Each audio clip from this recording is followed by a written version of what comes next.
En el segmento anterior de la Ley Especial contra Delitos Informáticos, seguidamente vemos el artículo 3, relativo a la extraterritorialidad, que refiere que cuando alguno de los delitos previstos en la presente ley se cometa fuera del territorio de la República, el sujeto activo quedará sometido a sus disposiciones y dentro del territorio de la República se hubiesen producido efectos del hecho punible y el responsable no ha sido juzgado por el mismo hecho o ha evadido el juzgamiento o la condena por tribunales extranjeros. Esto sencillamente se digiere refiriendo que cualquier persona, inclusive estando fuera del territorio de la República, fuera de Venezuela, utilizando medios tecnológicos, logra de forma remota cometer un delito que surta efectos, que haya producido efectos en efectos de un hecho punible, obviamente, de un delito en nuestro país,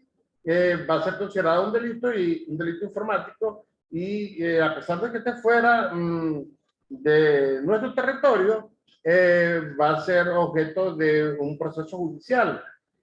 En el artículo 4, referido a las sanciones, nos establece esta ley especial contra delitos informáticos que las sanciones por los delitos previstos serán principales y accesorias. Las sanciones principales concurrirán con las penas accesorias y ambas podrán concurrir entre sí de acuerdo con las circunstancias particulares del delito del cual se trate en los términos indicados en la presente ley. En relación a las sanciones principales, por ejemplo, una persona puede ser objeto de una sanción privativa de la libertad, es decir, puede ser sentenciada a 10, 12 años de prisión, esa sería la sanción principal, y una sanción accesoria pudiese ser una sanción pecuniaria, una multa. Una multa sería la sanción accesoria. Entonces, para que estemos conscientes sobre las sanciones principales y accesorias. Vemos en el artículo 5 la responsabilidad de las personas jurídicas. Cuando los delitos previstos en esta ley fuesen cometidos por los gerentes, administradores, directores o dependientes de una persona jurídica, actuando en su nombre o representación, estos responderán de acuerdo con su participación culpable. La persona jurídica será sancionada en los términos previstos en esta ley en los casos en que el hecho punible haya sido cometido con decisión de sus órganos en el ámbito de su actividad, con sus recursos sociales o en su interés exclusivo o preferido. ¿Qué significa esto, por ejemplo, en el artículo 5? Que la junta directiva de una persona jurídica puede dar instrucciones a los gerentes, administradores, directores, para que cometan tal o cual acción en beneficio de la persona jurídica, y si esas acciones configuran la comisión de un delito, las personas jurídicas, no solamente las personas naturales van a ser objeto de sanción, sino también las personas jurídicas en función del tipo de delito que se cometa por instrucciones de los directores, gerentes o administradores de la persona jurídica. Es decir, que sí hay responsabilidad para las personas jurídicas, en este caso, y responsabilidad penal. El artículo 21 de esta misma ley especial contra delitos informáticos nos habla específicamente de la violación de la privacidad de las comunicaciones. Anteriormente yo le mencioné a grandes rasgos a ustedes estos delitos sobre, por ejemplo, la intervención indebida de las comunicaciones. Refiere al artículo 21 que toda persona que mediante el uso de tecnología de información acceda, capture, intercepte, interfiera, reproduzca, modifique, desvíe o elimine cualquier mensaje de datos o señal de transmisión o comunicación ajena, será sancionada con prisión de 2 a 6 años y multa de 200 a 600 unidades tributarias. Digamos específicamente la descripción anterior de las sanciones principales y las sanciones accesorias, siendo la sanción principal la privativa de la libertad de 2 a 6 años y la sanción accesoria la multa de 200 a 600 unidades tributarias.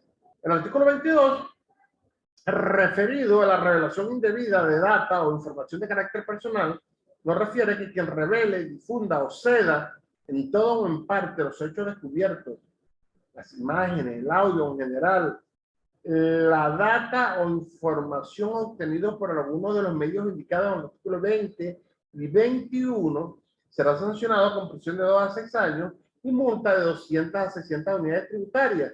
Si la revelación, difusión o cesión se hubieran realizado con un fin de lucro o si resultare algún perjuicio para otro, la pena se aumentará de 1/3 a la mitad.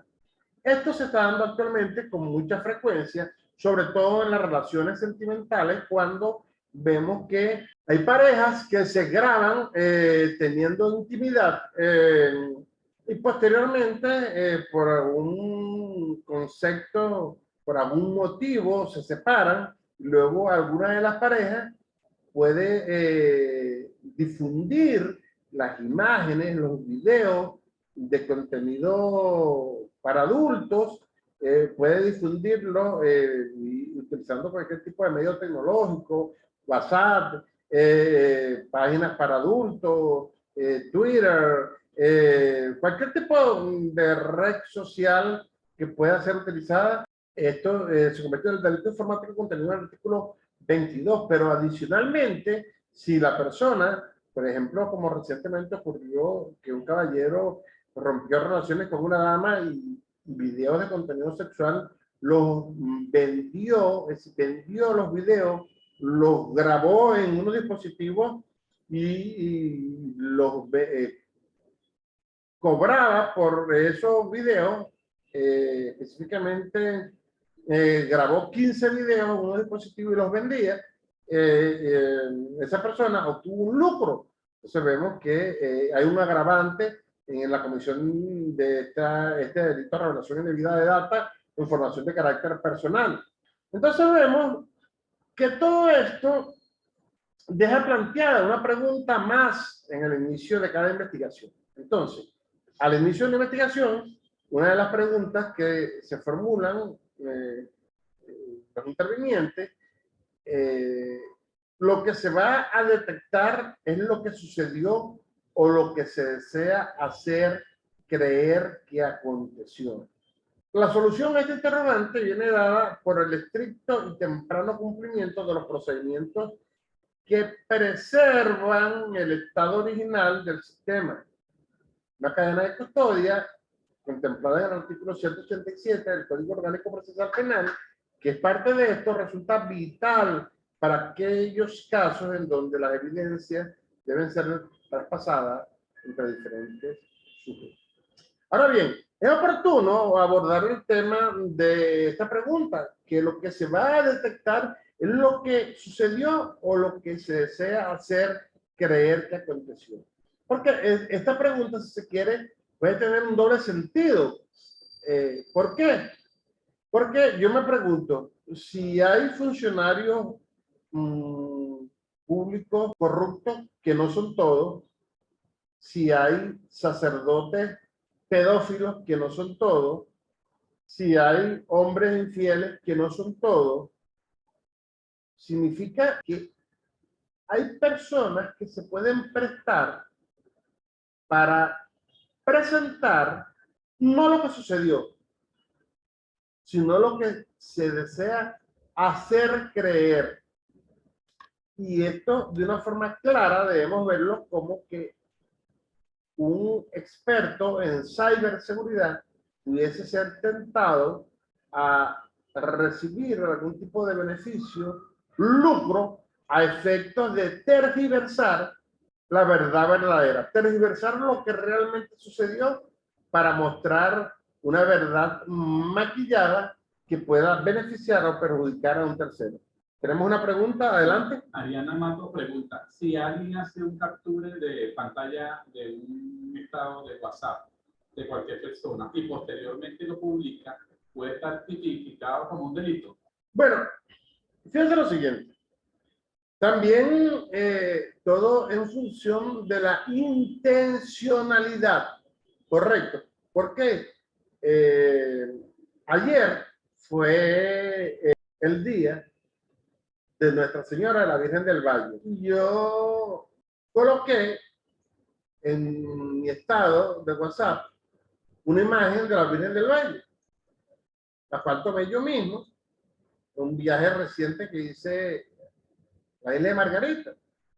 Y luego me percaté que varias personas tomaron esa figura, esa fotografía, y la colocaron en su estado.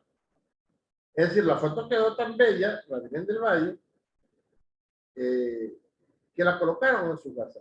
Ahora, difícilmente yo podría pretender intentar algún tipo de acción judicial contra alguien que haya tomado un capture de mi estado y lo coloque en el suyo.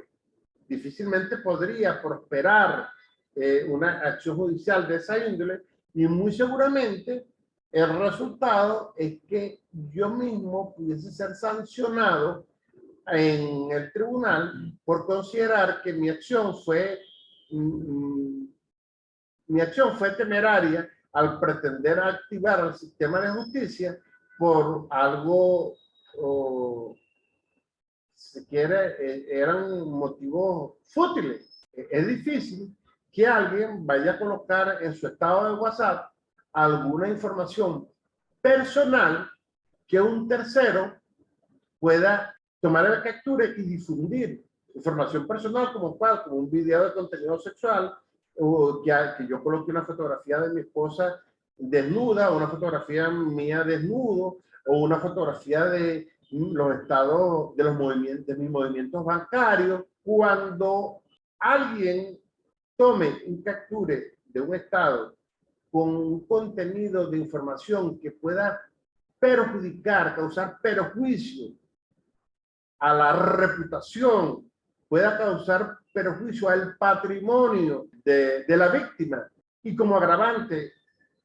se lucra, sí se puede intentar una acción judicial. De lo contrario, no es procedente. Seguimos entonces con, vamos a abordar en este momento el decreto 825 del 10 de mayo del año 2000, relacionado al acceso y uso del Internet, considerando que el Internet es un medio que permite acceder a nuevos conocimientos, empleo y mano de obra especializada, además de ser un importante generador de iniciativas que incentivan el espíritu emprendedor de la población, sin distinción de clases sociales ni de generaciones, constituyendo una fuente inagotable de oportunidades para pequeñas, medianas y grandes empresas, considerando que el Ejecutivo Nacional ha previsto el impacto positivo que tienen las tecnologías de la información, incluyendo el uso de Internet en el proceso social y económico del país, en la generación de conocimiento y en el incremento de la eficiencia empresarial, en la calidad de los servicios públicos y en la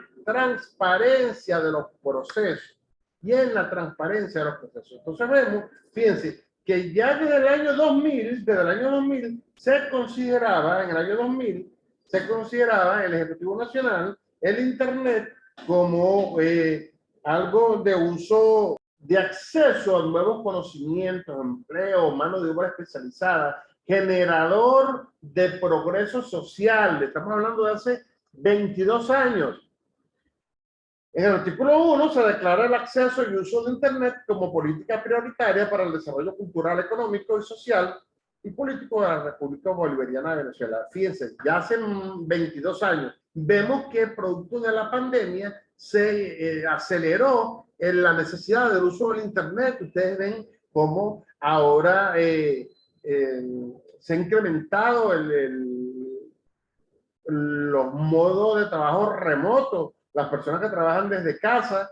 Muchas empresas prácticamente han reducido, han entregado locales que tenían alquilados, locales, han vendido locales porque ya han trasladado toda la responsabilidad, han realizado todas las conexiones necesarias para que su personal trabaje de forma remota, y trabajan solamente lo imprescindible de forma presencial. Entonces vemos cómo la pandemia ha acelerado el uso del Internet.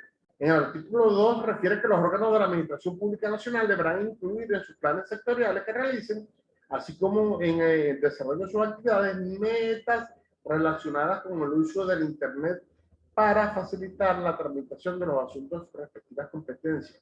Vemos también, por ejemplo, a todo lo largo del país, que en muchas plazas públicas distintas organizaciones del Estado han colocado redes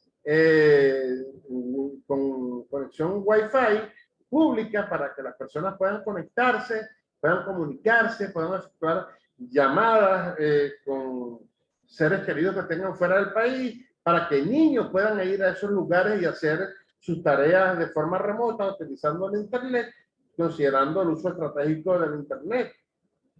Los organismos públicos deberán utilizar preferentemente Internet para el intercambio de información con los particulares, prestando servicios comunitarios a través de Internet, tales como bolsas de trabajo, buzos de denuncias, trámites comunitarios, con los centros de salud, de educación, información y otros, así como cualquier otro servicio que ofrezca facilidades y soluciones a las necesidades de la población. La utilización de Internet también deberá suscribirse a los fines del funcionamiento operativo de los organismos públicos, tanto internos como externamente. Aquí yo sí tengo una observación. ¿Por qué? Porque cuando se habla de que organismos públicos deberán utilizar preferentemente el Internet para el intercambio de información, a mi juicio hay una observación, porque veo con muchísima frecuencia instituciones públicas donde se intercambia información a través de correo cuyo dominio es Gmail o Hotmail. Entonces yo me pregunto, bueno, ¿cómo es posible que no tomamos en consideración mecanismos de protección, de resguardo, utilizando dominios que son públicos? Se está enviando información que es privilegiada, que es información estratégica para las instituciones del Estado. Esa es mi observación con respecto a algunos organismos que intercambian información gubernamental utilizando este tipo de dominio público. No son todos los organismos.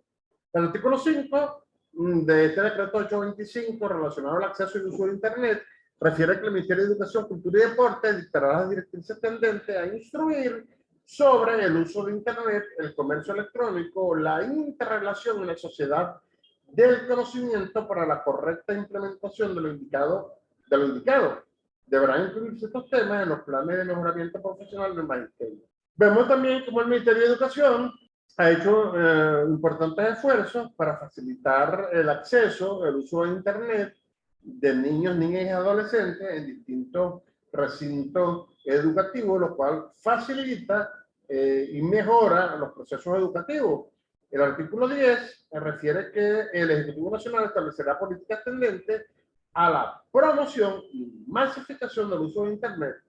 Asimismo, incentivará políticas favorables para la adquisición de equipos terminales por parte de la ciudadanía con el objeto de propiciar el acceso a Internet. También vemos que el Ejecutivo Nacional ha propiciado la masificación del uso de Internet con el otorgamiento, sobre todo entre niños, niñas y adolescentes, de equipos como las famosas canaimitas. Seguimos ahora con la norma ISO 27037, que es el estándar internacional de procedimientos para la adquisición, identificación, recolección y preservación.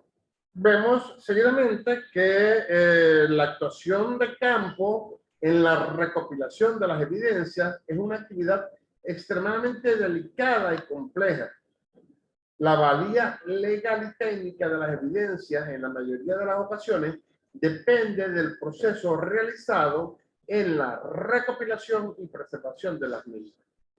Entonces, estamos viendo lo importante que también, no solamente para el experto, para el profesional en ciberseguridad, no solamente lo importante en este marco legal conocer que ya este tipo de delitos informáticos están concebidos en la Constitución de la República Bolivariana de Venezuela.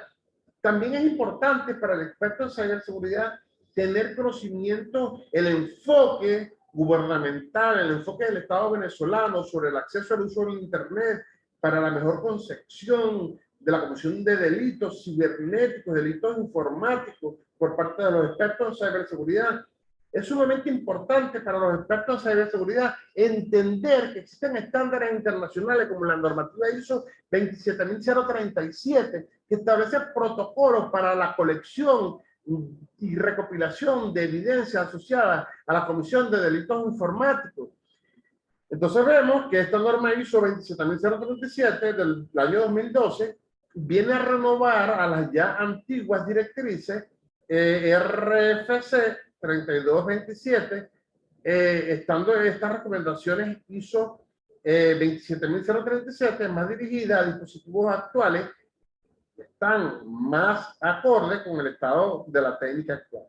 Si bien es cierto que esta normativa ISO 27037 del año 2012 es perfectamente flexible, aplicable, acorde a muchas de las tecnologías actuales y que pueden ser utilizadas como base de los protocolos de los expertos en ciberseguridad.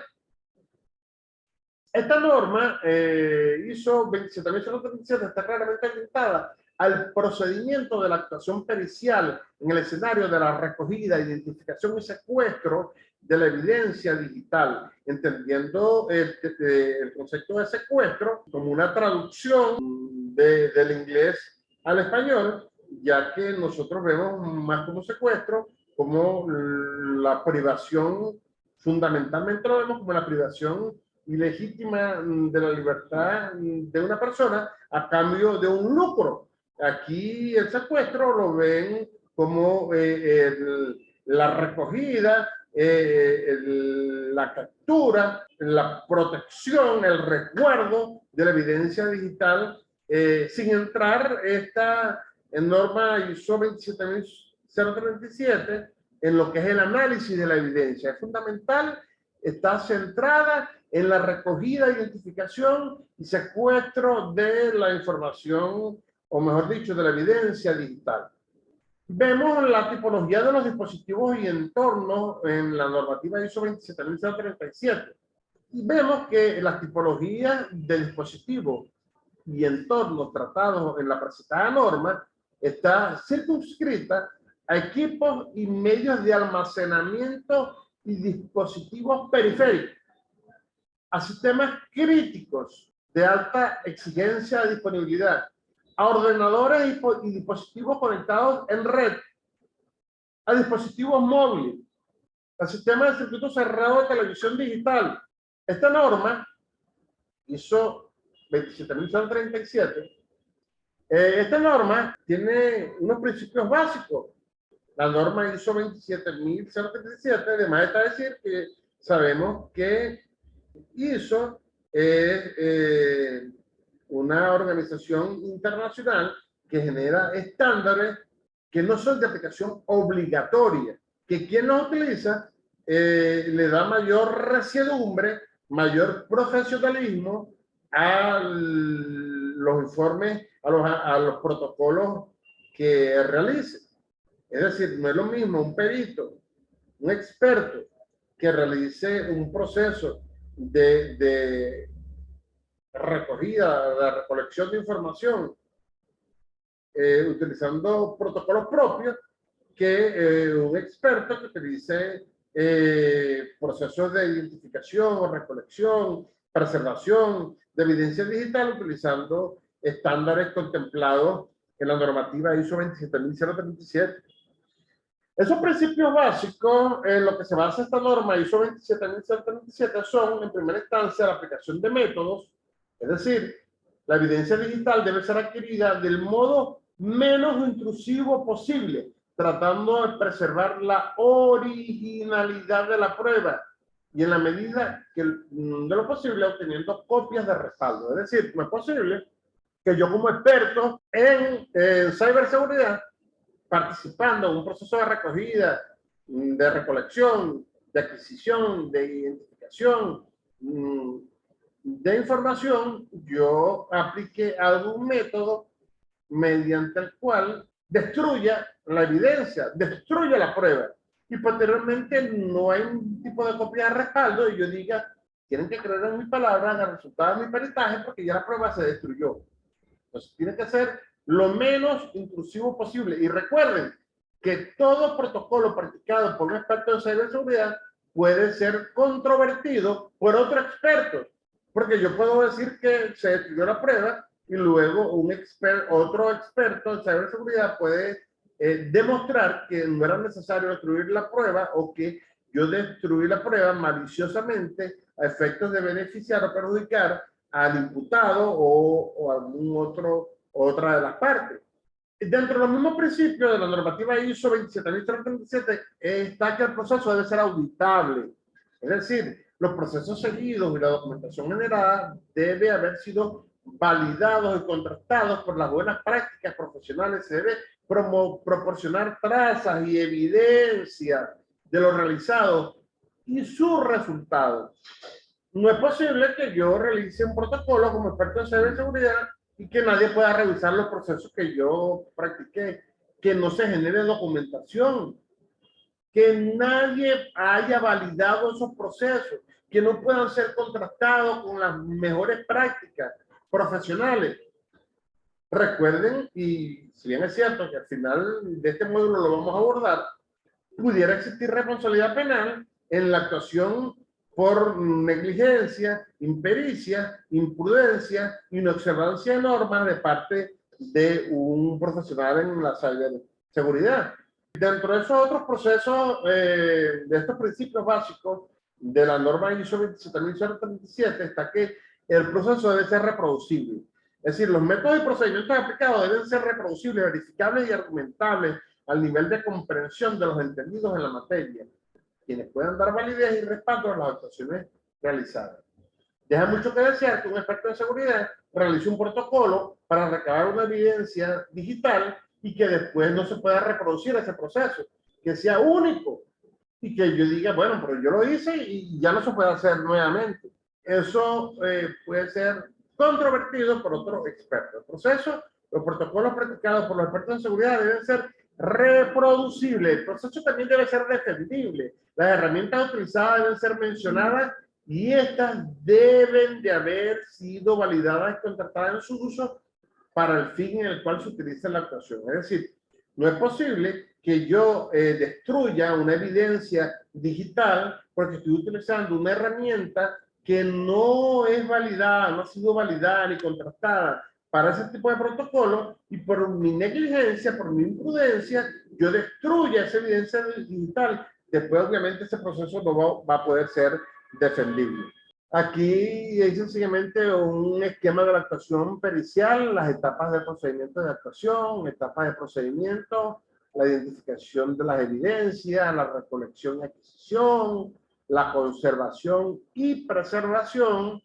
Y recordemos que el análisis queda fuera del alcance de la normativa ISO 27037, ya que esta normativa ISO 27037 se circunscribe el procedimiento de adquisición, identificación, recolección y preservación de la evidencia digital, más no a su análisis. En esta misma normativa ISO 27037 vemos la identificación, entendiendo por la identificación el proceso de la identificación de la evidencia, y consiste en localizar e identificar las potenciales informaciones o elementos de prueba en sus dos posibles estados, el físico y el lógico, según sea el caso de cada evidencia.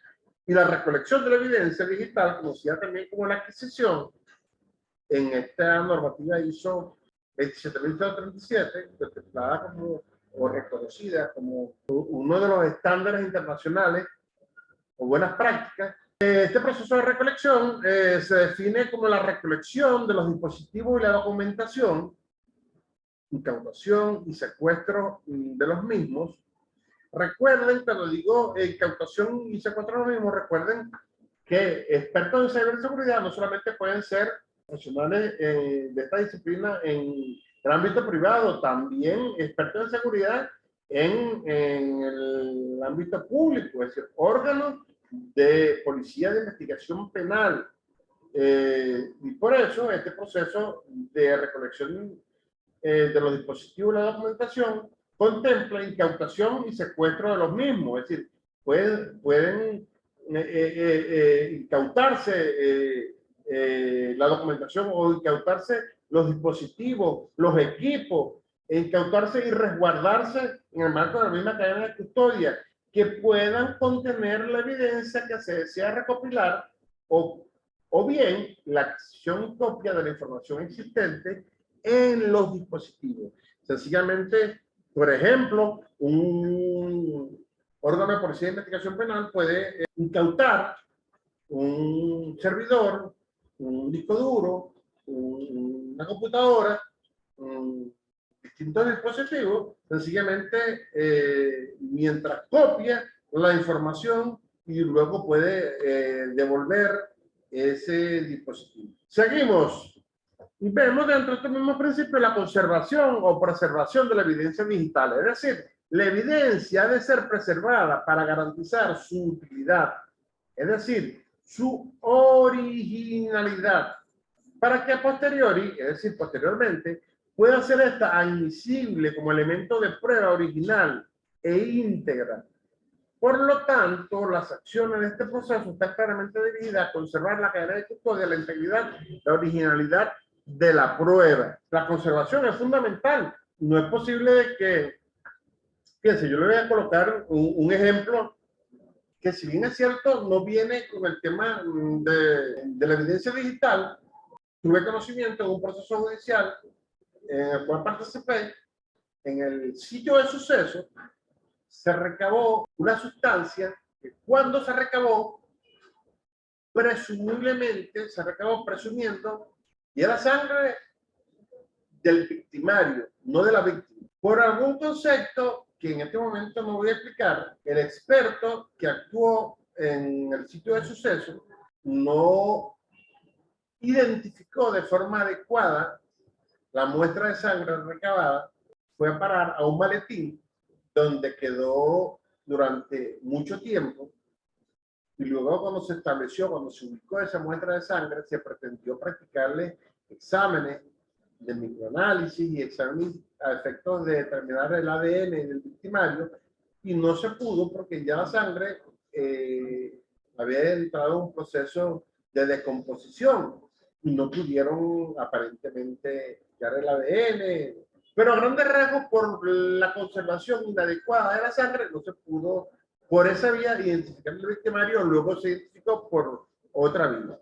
Pero en el tema de la evidencia digital significa que yo, por ejemplo, no puedo recabar un disco duro y meterlo en una cava donde yo tenía un montón de hielo con una cerveza, porque yo me iba para la playa y metí el disco duro allí, y en el disco duro donde está una información para poder demostrar la participación de algunos de los imputados en el caso. Entonces, fundamental el tema de la conservación y preservación y el tema de la custodia. Luego vemos la aplicación práctica de la norma en las actuaciones periciales. Esta misma norma ISO 27037 se ha de considerar que este estándar trata la recopilación y captura de evidencias desde el punto de vista de una actuación global, abarcando principalmente actuaciones generadas por un incidente de seguridad y por una violación de la misma. Pero en los casos reales cotidianos, no todos los preceptos son viables ni recomendables, por lo que se ha de particularizar la actuación según las características y circunstancias de la misma.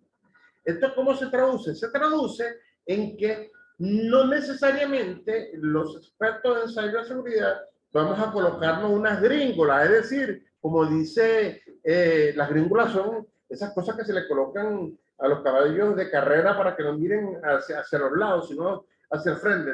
No, los expertos en seguridad debemos estar claros que, en función del incidente de seguridad y de sus características, van a ser los protocolos que se van a poner en práctica de forma particular. Se deben particularizar, no deben ser necesariamente todos iguales. Esto en relación a la aplicación práctica de esta norma ISO 27037.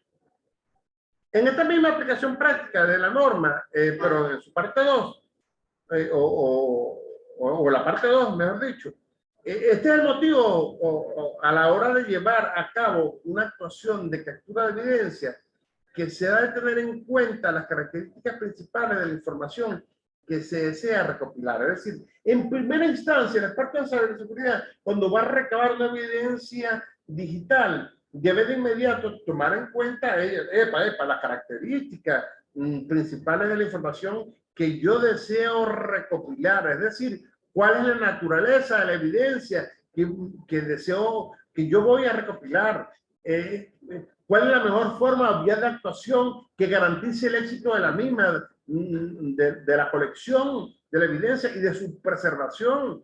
Para ello se debería elaborar un protocolo de actuación adecuado para cada caso específico. ¿Esto cómo se traduce? Se traduce que, si bien es cierto, yo como experto en ciberseguridad y participo en un proceso judicial o participo en un proceso de adquisición, identificación, recolección y preservación de evidencia de acuerdo a la normativa ISO 27037, antes de iniciar cualquier tipo de actuación, yo debo elaborar de forma escrita un protocolo a efectos de dejar constancia cuáles son las actividades que voy a desarrollar y cómo las voy a desarrollar, para dejar un soporte documental, una evidencia de cuál fue el protocolo que yo practiqué y que voy a practicar y que practiqué para la recopilación, la recolección y preservación de esa evidencia digital. Evidencia telemática, bueno, aquí vemos que en el tema de la evidencia telemática hay que tomar en cuenta las características de la información y los estados de la información. Está almacenada estáticamente la información, si está almacenada dinámicamente o en procesamiento, si está en tránsito, en desplazamiento o en movimiento, o si las características de la información es una información contenida, el formato de la información y el medio que contiene la información. Rápidamente, y vamos a terminar con esto, la sesión de hoy, la Gaceta Oficial número 41.247 del 29 de septiembre del año 2017, referida a la resolución conjunta número 221 y 766, mediante la cual se dicta el Manual Único de Cadena de Custodia de Evidencias Físicas. Esta resolución conjunta derogó a resolución conjunta 278 y 1563 del 21 de octubre del 2011. Entonces, en relación a la fundamentación, vemos que el Código Orgánico Procesal Penal dispone que los elementos de convicción solo tendrán valor si han sido obtenidos por un medio lícito e incorporados al proceso conforme a las disposiciones legales, dado al hecho que no podrá utilizarse información obtenida mediante tortura, maltrato, coacción, amenaza, engaño, intromisión indebida en la intimidad del domicilio, en la correspondencia, comunicaciones, papeles, archivos privados, ni la obtenida por otro medio que menoscabe la voluntad o viola los derechos fundamentales de las personas, así como tampoco podrá apreciarse la información que provenga directa o indirectamente de un medio o procedimiento ilícito. Entonces vemos que esta fundamentación de Manual Único de Custodia se desprende de lo que leímos anteriormente del Código Orgánico Procesal Penal. Entonces vemos que por cuanto a la ley orgánica que rige en materia del Servicio de Policía de Investigación, del Cuerpo de Investigaciones Científicas Penales y Criminalísticas y el Servicio Nacional de Medicina y Ciencias Forenses, impone como deberes comunes al órgano principal de investigaciones de los cuerpos de policía debidamente habilitados por el órgano rector para ejercer competencias y atribuciones en materia de investigación penal, la protección y cuidado riguroso del sitio de suceso. Por eso es que ustedes ven que muchas veces no, generalmente se comete un delito. Ustedes ven que se comete, por ejemplo, un homicidio, que es el delito rey. Se comete un homicidio en un sitio público, que es el sitio de suceso, y de inmediato las primeras autoridades que llegan son, por ejemplo, las policías municipales, y lo primero que hacen es resguardar el sitio de suceso, despliegan una cinta, generalmente de color amarillo, para restringir el acceso de terceros no autorizados a ese sitio de suceso que puedan alterar las posibles evidencias ubicadas en el mismo. Eso puede ocurrir también en una oficina, en un lugar donde funcionan sistemas, servidores, y se comete un delito informático. De igual manera, si la primera autoridad que llega al lugar son funcionarios de policía preventiva tienen la obligación de resguardar el sitio del suceso hasta tanto lleguen las policías de investigación como el 676, por ejemplo. Los procedimientos generales y específicos fundados en los principios básicos de la cadena de custodia de las evidencias deben estar regulados por un manual de procedimiento único de uso obligatorio para todas las instituciones policiales del territorio nacional que practiquen entre sus labores el resguardo, fijación fotográfica o por otro medio, colección, embalaje, etiquetado, traslado, preservación, análisis, almacenaje y custodia de evidencia con la finalidad de mantener el criterio unificado de patrones criminalistas. Vemos entonces vemos que otra de las finalidades es buscar unificar los procedimientos, los criterios que aplican, que ponen en práctica todos los organismos que para resguardo, fijación fotográfica por otro medio para la colección de evidencia. Entonces, es necesario adecuar el contenido del Manual Único de Procedimiento en materia de cadena de custodia. Esa es una de las finalidades.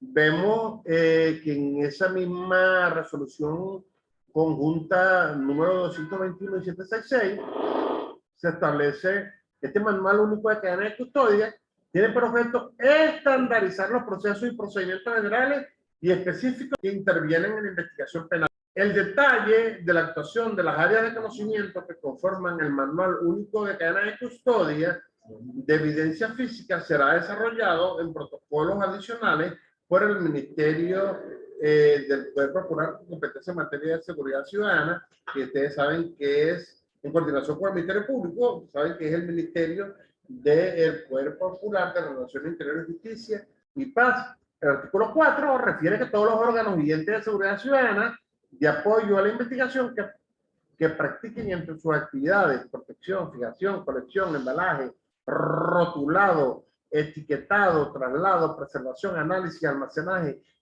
deberán dar a las disposiciones contenidas en este Manual Único de Cadena de Custodia de Evidencia Física. El detalle de la actuación de todas las áreas participantes en el Manual Único de la Cadena de Custodia de Evidencia Física será desarrollado por el protocolo que fije el Ministerio del Poder Popular de Relaciones Interiores, Justicia y Paz y en coordinación con el Ministerio Público. Todos los órganos vigentes de seguridad ciudadana de apoyo a la investigación que practiquen entre sus actividades,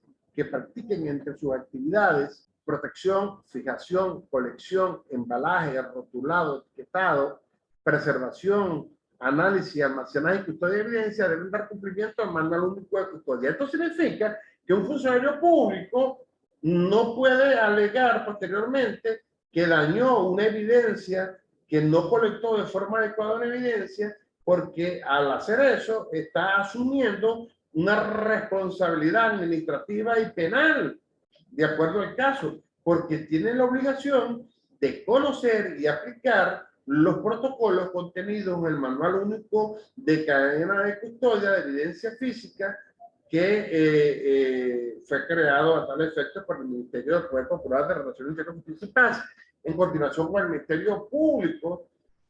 Y el Ministerio Público, como director de la acción penal, deberá ser informado conforme a la ley de las actuaciones efectuadas durante la investigación en ejecución del Manual Único de Cadena de Custodia de Evidencia. Vemos la valoración jurídica de la prueba digital en el artículo 5.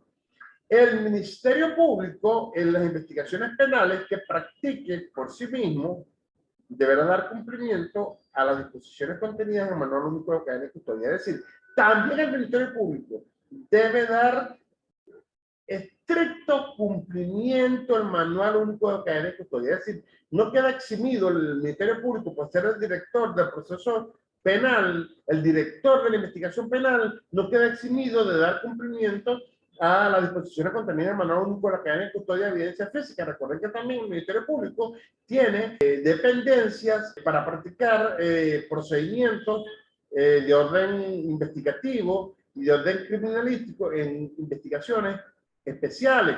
Otros instrumentos jurídicos que regulan el manejo adecuado de las tecnologías de la información en Venezuela son la Ley Orgánica de Ciencias, Tecnología e Innovación, en su artículo 18, la Ley sobre Mensajes de Datos y Firmas Electrónicas, también la Resolución 320 del 2006, por la cual se establece que el Ministerio de Ciencia y Tecnología dictaminará las políticas, normas y procedimientos de seguridad informática, física y lógica en los bienes informáticos de los órganos vigentes de la administración pública, y la Ley de Infogobierno, en su artículo 15, define lo concerniente a la seguridad de la información. De esta forma, hemos culminado la sesión de hoy. Bueno, mis estimadas amigas, mis estimados amigos, mis estimados participantes, colegas, para mí es un placer haber compartido información con ustedes a través del grupo de WhatsApp. Nos vamos a estar manteniendo en contacto bajo el liderazgo del profesor Wilmer Barón. Se les transmitirán instrucciones sobre información que se va a colgar en la plataforma. Tienen mis coordenadas, mi número de teléfono, de oficina, celular, mis correos electrónicos, con los cuales estoy a su completa disposición. Cuídense mucho y Dios me los bendiga. Hasta la próxima. Saludos cordiales.